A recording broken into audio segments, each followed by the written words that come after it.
La constitución, los grupos armados y autofinanciación, pues esto podría ser una consecuencia de, y no antes de. Y la constitución del 91, pues no quisiera entrar en detalles sobre eso. Yo lo único que quiero precisar es que cuando el problema es complejo, aparecen muchas razones y decimos que es algo multicausal. Y además decimos que el problema viene de condiciones externas al problema. Nosotros tenemos evidencia y tenemos, digamos, la argumentación para pensar que a lo mejor no es tanto las circunstancias externas que rodean al problema, sino que hay características internas dentro del sistema, la forma como se ha operado el sistema, que hace que no funcionen absolutamente bien. En síntesis, nuestra tesis o nuestra hipótesis fundamental es la siguiente. Nosotros creemos que realmente lo que sucede en la explosión de grupos criminales después de haber destruido las grandes organizaciones criminales en Colombia son efectos colaterales de una política frente al sistema, son los efectos colaterales. Y si recordamos lo que dice John Sterman en su libro Business Dynamics, él dice, cuando nosotros tenemos efectos colaterales en un sistema, es porque no lo conocemos bien. Eso dice John Sterman. Concretamente, ¿en qué se traducen esos efectos colaterales? Destruimos firmas criminales que poseían un gran poder de mercado. Destruimos grandes firmas criminales que poseían un gran poder de mercado.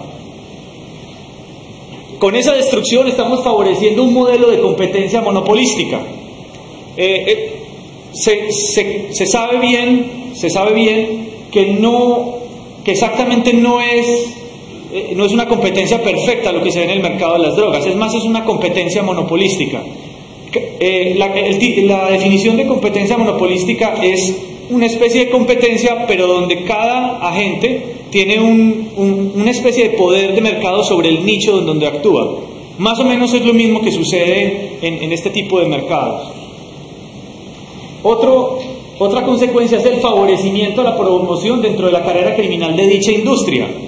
Eso lo veremos en más detalle adelante. Nosotros pensamos que el favorecimiento a la promoción dentro de la carrera criminal de dicha industria es un factor clave para entender por qué este sistema se reinventa a sí mismo, y ustedes ven cómo detrás de figuras del cartel de Medellín aparecen figuras del cartel de Cali, después de las figuras del cartel de Cali aparece el cartel del norte del Valle, y así. Vemos cómo se va reinventando. Bien. ¿No más? Bien. Nuestra hipótesis de investigación plantea lo siguiente. Nosotros creemos que lo que hizo el Estado colombiano al destruir las grandes organizaciones fue destruir monopolios naturales del control de la exportación y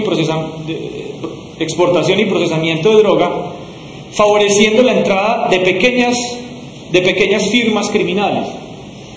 Yo pensé que eso era una idea muy original mía, como lo piensa todo estudiante doctoral que se enfrenta a un problema, cuando descubrí que este señor Buchanan, en el mismo año en que yo nací,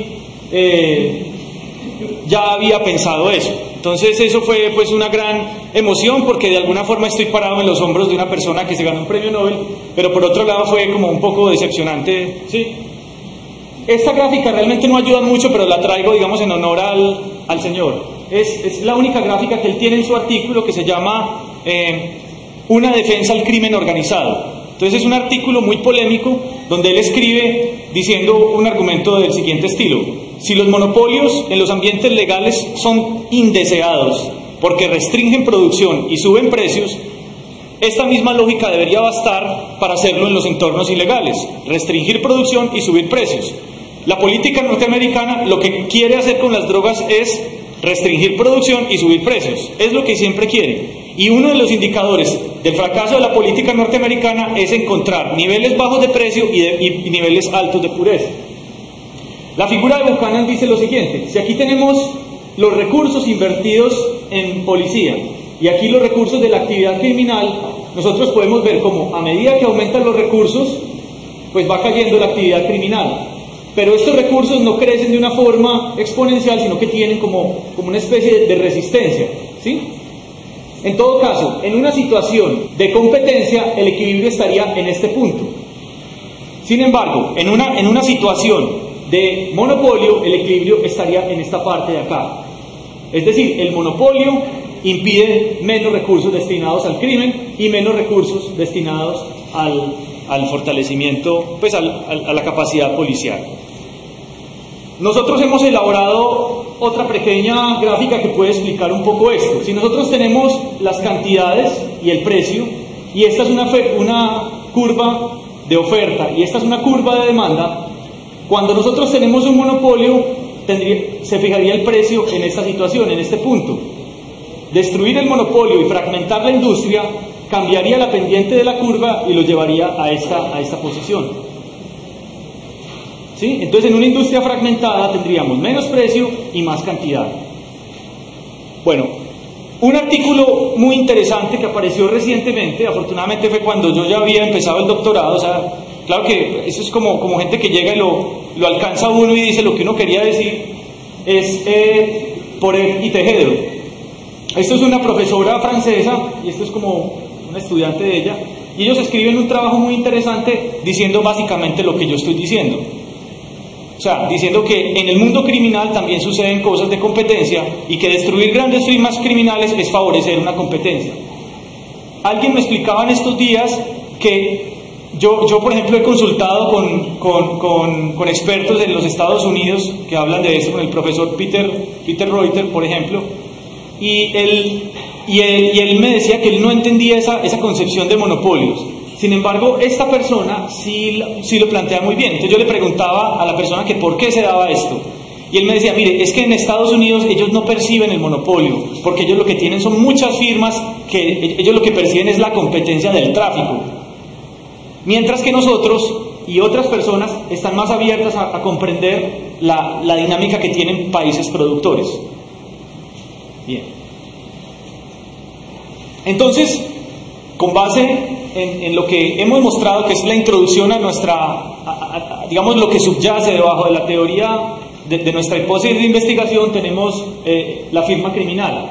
Entonces vamos a ver cómo es la expansión de la firma sin la presencia de la presión policial. O sea, la presión policial será un elemento adicional que llegará después, pero primero vamos a ver cómo se expande la firma criminal. Solamente vamos a considerar en este momento la unidad que es la firma criminal. Otra cosa es la cantidad de firmas criminales, pero esta es la unidad. ¿Cuál es la dinámica de la firma criminal? Miremoslo, a ver, a mí siempre se me critica mucho el efecto espagueti que le doy a mis diagramas causales, pero yo traté de hacerlo quitarle menos cosas posibles, se lo voy a explicar con calma y van a ver que se puede entender. Aquí tenemos nosotros unos miembros y estos miembros pretenden llegar a ser cabezas de las organizaciones. Isaac de León es un profesor de la Universidad Externa de Colombia que hizo escribió un libro muy interesante que salió recientemente que se llama El crimen como oficio. Y él dice que la vida de un criminal es más dura que la de un empresario legal, porque además de dedicarse a los aspectos de la producción y del negocio, tiene que dedicarse a los aspectos de la ilegalidad. Y el que quiera buscar jerarquías y hermandad en una entidad criminal está muy perdido, porque son tremendamente verticalizadas.